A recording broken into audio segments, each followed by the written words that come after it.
Hello, you're watching the interview here on France 24. Now, today my guest is a French journalist and author, Marc Roche. Thank you very much indeed for joining us. Now, you're the London correspondent for Le Monde. You've been based in the UK for now more than 2 decades. And your latest book has just come out, Le capitalisme hors la loi, which I suppose translates roughly as capitalism above the law or lawless capitalism. Let's start by talking about your book, and I want to quote you, and you in turn quoting Winston Churchill in your book, who said that democracy was the worst system except for all the others. Now, is the same true of capitalism? Absolutely, because we have seen that all other systems don't create wealth. It's the only system. I'm a free marketeer. I believed in capitalism. But since the crisis of 2008, I've been horrified by what I've discovered, the excess of free markets, the lack of regulation, the money grabbing, and especially the lack of punishment of the people who were responsible for that crisis. We've seen 1 or 2 people held to account, Jérôme Kerviel, Bernard Madoff, Nick Leeson back in the day. They were crooks or supposed crooks. I speak about people like Goodwin at the Royal Bank of Scotland, who has put his bank into disarray and has found a job, has kept his retirement, has kept his title, and is still around. I think no bankers linked with the 2008 credit crunch has been gone to jail, even in the case of fraud. So you're saying that our system has got sloppy, and I presume that doesn't just apply to Britain, that applies to global financial markets. Is that what you're saying? Absolutely. What you see is that the system has gone sloppy because it's not regulated enough. And why is it not? After the G20 said in 2009 we have to get rid of tax haven, we have to regulate hedge fund, nothing has happened because the banking lobby has done blackmail. They said, you want to impose new regulation on us? We go to the emerging country. HSBC that said worse, they'll come to France, which you can imagine the horror of the British government. And so the banking lobby has emasculated any attempt at regulation in Europe or in the United States. And that's quite a recurrent theme in your book. One bank, in particular Goldman Sachs, coming in for, let's say, a lot of discussion. And you touch on the rather murky issue of the back and forth between the political world and the financial world. Ex-Goldman Sachs financiers in positions of political power, and people in political power who then go into rather comfortable retirement jobs working for the banks as advisors. The best example is Mario Draghi, the future head of the European Central Bank, who was at Goldman Sachs between 2002 and 2005, dealing with companies and sovereign debt, and who has been involved at the end of it with the Greek thing, the way Goldman Sachs changed the accounts of Greece in order to for Greece to join the euro. It's one example, but you have others. Tony Blair finishing as Prime Minister, going to JP Morgan, and Schroeder's going into Gazprom, and then Prodi going to Goldman Sachs. It's on and on and on. You have less that in France, but in France it's civil servants who go into banking. Now, your book takes us on a tour of all the world's major financial centres. Do you see any country or territory as getting the balance right between capitalism and regulation? Well, I think on the whole France is getting it right, and Germany, because they are less fascinated by money and finance. They are more industrial country. They are more state control countries.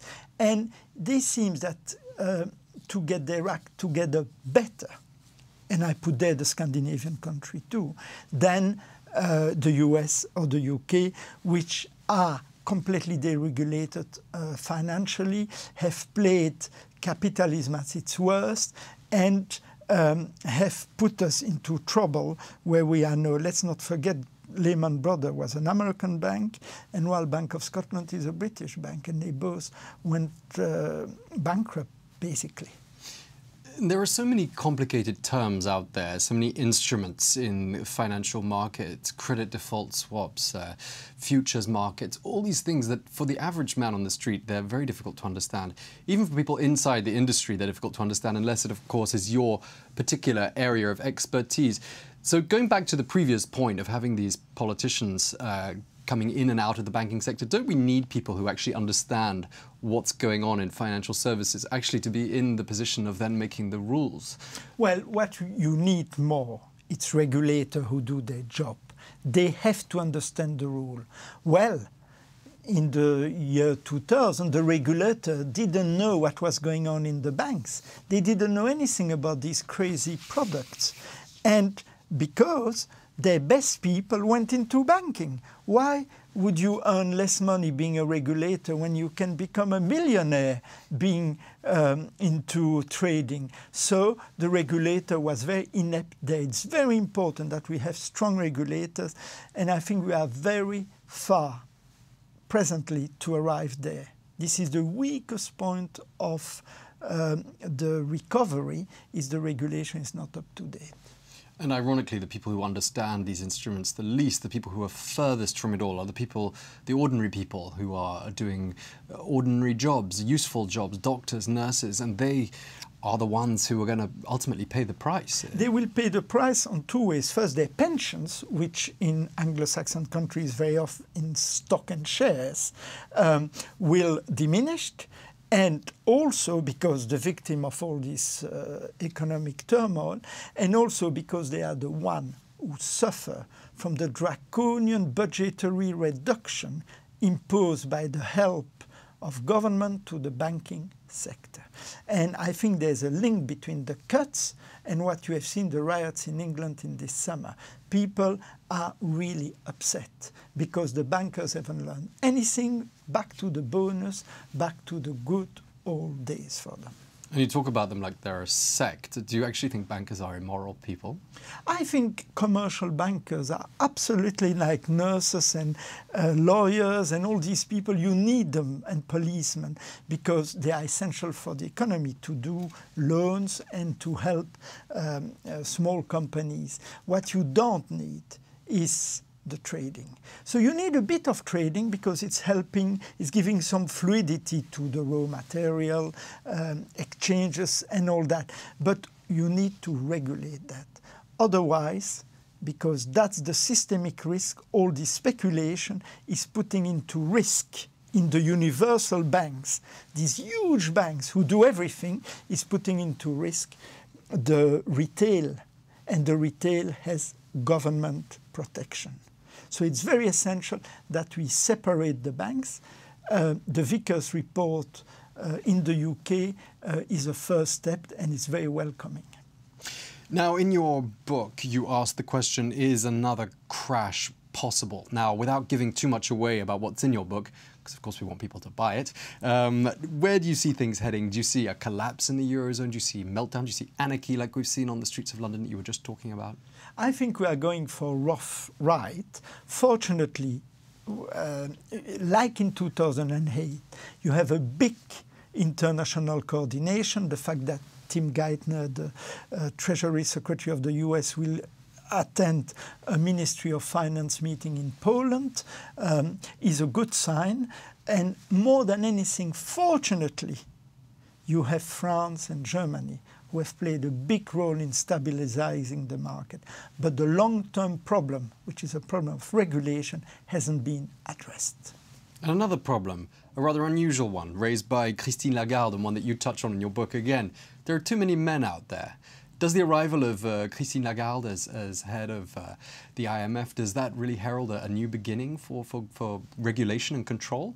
Absolutely not, because I've discovered writing the book that many women were involved into the wrongdoings of the financial crisis. Antigone Loudiatis, Goldman Sachs, and then there was Erin Callant of Lehman Brothers, and I can go on and on and on. Mrs. Lagarde herself was a lawyer before she became a minister, and as a lawyer, she also played a role into this all deregulated and this big operation and this lack of transparency. And when I said that to her, she said to me, lawyers shouldn't be regulated. You give British institutions quite a hard time in your book. Rolls-Royce, the monarchy, British Petroleum, British overseas territories, former British colonies. You've been living in Britain for more than 2 decades. Have you turned into a Britain basher? You know, we say in French, qui aime bien châtie bien, tough love.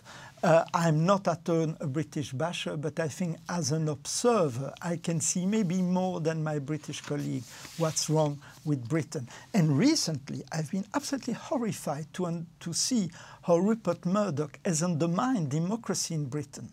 It was very important that's coming out. And I've written for years about Rupert Murdoch and its influence on British politics. And I think observers have this knack, I think, of feeling that things are not right. But Britain stays a formidable country, a marvelous country. I'm very happy there, and I wouldn't leave for any account. Well, we're very glad that you have come back to France to see us, and thank you very much indeed. Marc Roche, French journalist and author, who's been talking to us here at France 24. Do stay tuned, we've got more news coming up very shortly.